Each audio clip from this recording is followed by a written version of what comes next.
Hola, buenos días. En este vídeo vamos a explicar qué son los problemas de autocorrelación que a veces se presentan en los modelos de regresión lineal múltiple. Vamos a ver primero qué es la autocorrelación, vamos a analizar el concepto, qué causas y qué consecuencias tiene, qué la causa y qué consecuencias tiene en nuestro modelo de regresión lineal múltiple. A continuación veremos un ejemplo en el que analizaremos si un modelo de regresión lineal múltiple tiene problemas de autocorrelación. Y finalmente veremos una serie de soluciones que nos pueden ayudar a corregir estos problemas de autocorrelación. Comenzamos. Como ya sabemos, el modelo de regresión lineal múltiple se basa en el cumplimiento de una serie de hipótesis, entre las que destacan las que están relacionadas con el error. Al error le vamos a pedir que siga una distribución normal, que sea homocedástico y que no presente autocorrelación, ¿de acuerdo? Vamos a ver, lo que hacemos en un modelo de regresión lineal múltiple básicamente es dividir la variabilidad de la variable dependiente en dos partes. Una parte que podemos explicar mediante la combinación lineal de una serie de variables explicativas y otra parte que sería el error, algo que queremos que es puramente aleatorio y que no podemos explicarlo de ninguna manera. Entonces, ¿cómo tiene que ser ese error? Pues como estamos diciendo, tiene que seguir una distribución normal de esperanza cero, ¿vale? Esa sería la primera hipótesis, una de las más importantes. Tiene que ser homocedástico, tiene que tener la misma varianza a lo largo de las diferentes observaciones y además tiene que cumplir la ausencia de autocorrelación, es decir, tiene que estar incorrelado consigo mismo para el resto de observaciones, ¿de acuerdo? O sea, las correlaciones entre el error para las distintas observaciones tienen que ser siempre iguales a cero, ¿de acuerdo? Si no se cumple esta tercera hipótesis, hablamos de que el modelo presenta un problema de autocorrelación. O sea que los problemas de autocorrelación surgirían por el incumplimiento de esta hipótesis de falta de correlación entre los distintos elementos del error a lo largo de las diferentes observaciones. Pues aquí tenemos la definición. La autocorrelación es un problema que se presenta en los modelos de regresión cuando el error presenta correlaciones distintas de cero entre los distintos momentos del tiempo o para los distintos individuos. Fijaros, aquí estamos hablando ya de momentos del tiempo, porque es que la autocorrelación es un problema que se presenta muy asociado a las series temporales. Y es que, como decimos, este modelo de regresión lineal múltiple divide a esa variable dependiente en dos partes, la que podemos explicar mediante las variables explicativas y el error, ¿de acuerdo? Entonces, todo lo que no queda reflejado en las variables explicativas, pues automáticamente se transmite y queda reflejado en el error. Entonces, a veces, en este tipo de modelos, pues trabajamos con variables, sobre todo cuando estamos trabajando con series temporales, que tienen una variable fundamental para explicar las propias variables, que son el propio pasado de la serie.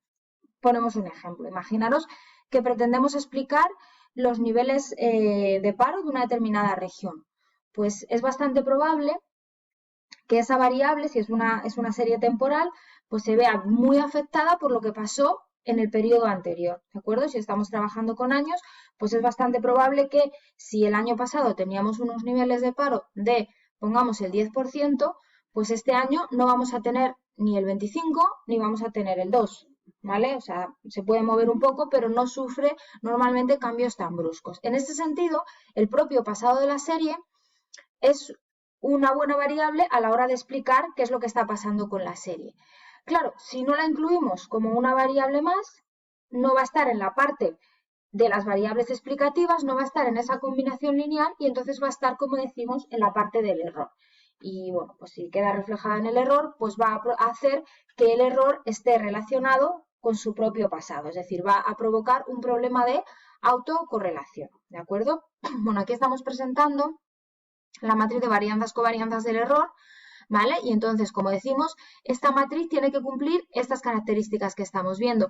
La diagonal principal de esta matriz tiene que ser un valor y siempre el mismo, ¿vale? Que sería la varianza del error y en el resto tiene que haber ceros para que se produzca esa incorrelación o ausencia de correlación para el error entre los distintos individuos o, en su caso, entre los distintos momentos del tiempo.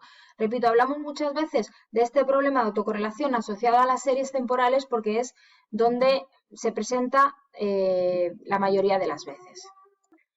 Si existen correlaciones distintas de 0 en esa matriz, pues estaremos hablando de que estamos incumpliendo esa tercera hipótesis que se le pide al modelo para funcionar correctamente y por tanto tenemos un problema de autocorrelación. Bueno, como decíamos, la autocorrelación se presenta con mayor frecuencia en series temporales.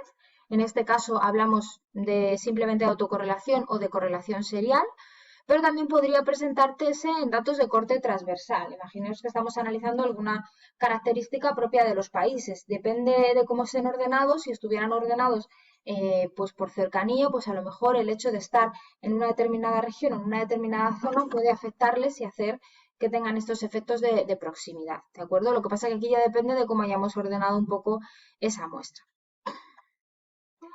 La autocorrelación puede estar originada por un error de especificación en el modelo, como el que indicábamos antes, ¿vale? Si una serie está muy estrechamente relacionada con su pasado y no incluimos esta serie retardada, el pasado de la serie, como variable explicativa, pues al final lo que va a suceder es que esta variable va a quedar reflejada en el error, provocando un problema de autocorrelación. En esos casos, pues seguramente este problema se resuelva simplemente incluyendo esa serie retardada como variable explicativa en el modelo, ¿vale? Es un problema de especificación, reespecificaríamos el modelo para que incluya esta variable retardada y lo habríamos resuelto. Bueno, en presencia de autocorrelación, el estimador de mínimos cuadrados ordinarios va a continuar siendo insesgado, pero va a dejar de ser eficiente, es decir, la varianza va a dejar de ser la más pequeña que podemos encontrar. Esto va a suceder porque, al igual que cuando teníamos problemas de heterocedasticidad, en presencia de autocorrelación, la matriz de varianzas y covarianzas de los estimadores de los parámetros no se va a poder calcular del mismo modo como la estábamos calculando hasta ahora, ¿vale? Porque el cálculo que estamos utilizando hasta ahora está asumiendo esos ceros en las covarianzas entre los errores para distintas observaciones, ¿vale? Y ahora, pues obviamente esos errores no tienen covarianza cero, ¿de acuerdo? En este caso no se verificaría el teorema de Gauss-Markov. En esta situación pierde en validez tanto el contraste de significatividad individual como el contraste de significatividad global. Y teniendo en cuenta esas correlaciones, podríamos obtener un estimador más eficiente como es el estimador por mínimos cuadrados generalizados. Bueno, vamos a ver ahora un ejemplo en el que vamos a analizar si un modelo tiene problemas de autocorrelación. Vamos a trabajar con el archivo desempleo DGT, que contiene datos anuales relacionados con la tasa de desempleo de una determinada región para el periodo desde 1981 hasta 2017. En este caso, las variables que contienen son las siguientes. Serían la tasa de desempleo, ¿vale? El porcentaje de desempleo en esa región, el IPC, el índice de precios al consumo de esa región, y el salario bruto anual medio de los individuos de la región. Entonces, pretendemos plantear un modelo de regresión lineal que explique este comportamiento de la tasa de desempleo a partir de las variables de las que disponemos. Bueno, pues vamos a estimar el modelo en Gretel, como siempre. Modelo, mínimos cuadrados ordinarios, variable dependiente, tasa de desempleo, variables independientes, IPC y salarios. ¿Vale? Y este sería nuestro modelo, ¿de acuerdo? Podemos comenzar haciendo el contraste de normalidad de los residuos, ¿vale? Para que nos quede aquí reflejado, como vemos, los residuos son normales, ¿vale? A nivel de significación 0,05, no tenemos evidencias suficientes para rechazar la hipótesis nula de que los residuos no son normales.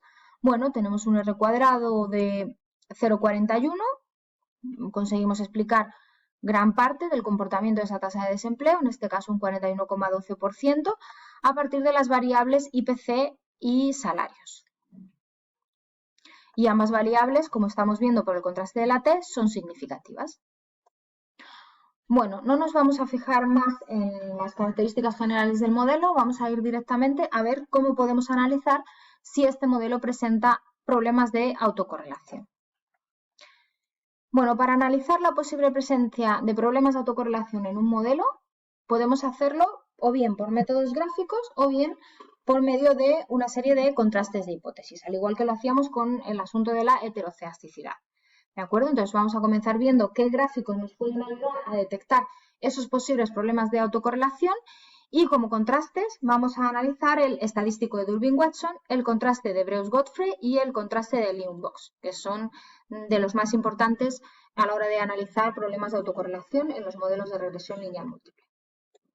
Comenzaremos con los métodos gráficos. Lo que nos va a interesar en los gráficos a la hora de detectar un posible problema de autocorrelación es observar el gráfico de la serie residuos buscando en ella un comportamiento cíclico. Entonces, para obtener un gráfico de la serie de residuos, pues lo tenemos en este caso en el menú del modelo, ¿de acuerdo? Y tenemos que utilizar la opción gráficos, gráfico de residuos contra el tiempo. Pues tenemos que irnos, como decíamos, al menú del modelo, no al menú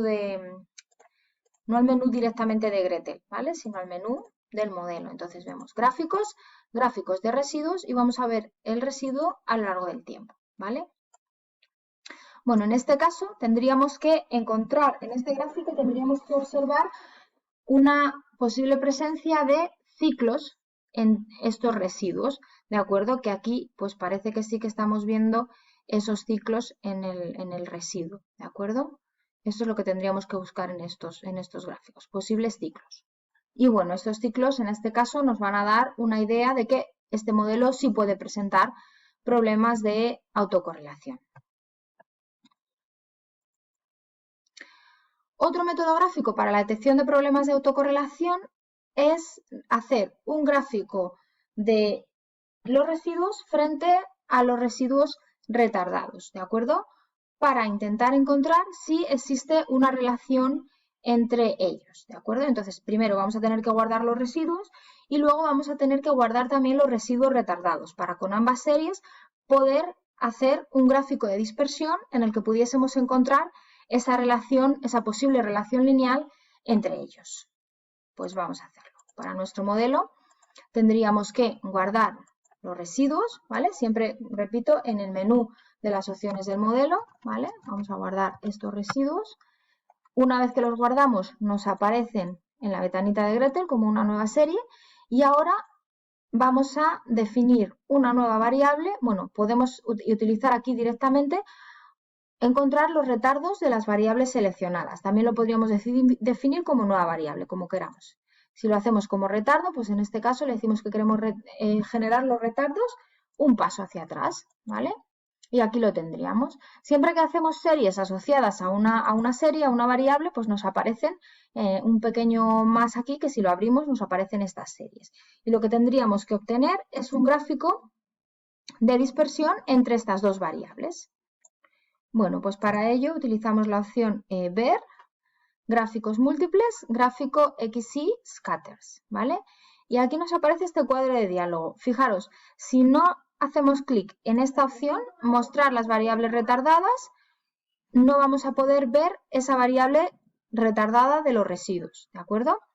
Vale, pues podemos poner en este caso el retardo de los residuos en el eje Y, los residuos en el eje X. Da un poco igual cuál elijamos, ¿vale? Y aquí tenemos el gráfico, ¿vale? ¿Qué tenemos que buscar en este gráfico? Pues tenemos que buscar si verdaderamente los residuos pues siguen una línea recta, se agrupan más o menos en una recta. Fijaros, esto es lo que buscamos cuando estamos buscando una relación lineal entre cualquier pareja de variables. Y en este caso, pues sí que da la sensación de que estos residuos se están agrupando alrededor de una línea recta. Bueno, y esta sería la forma de analizar la posible presencia de problemas de autocorrelación mediante métodos gráficos.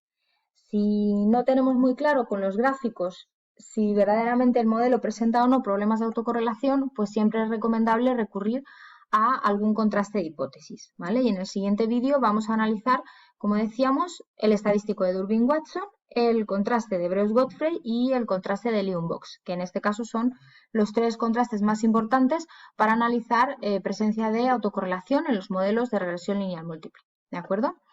Este vídeo lo terminamos aquí y os invito a que veáis el siguiente. Un saludo.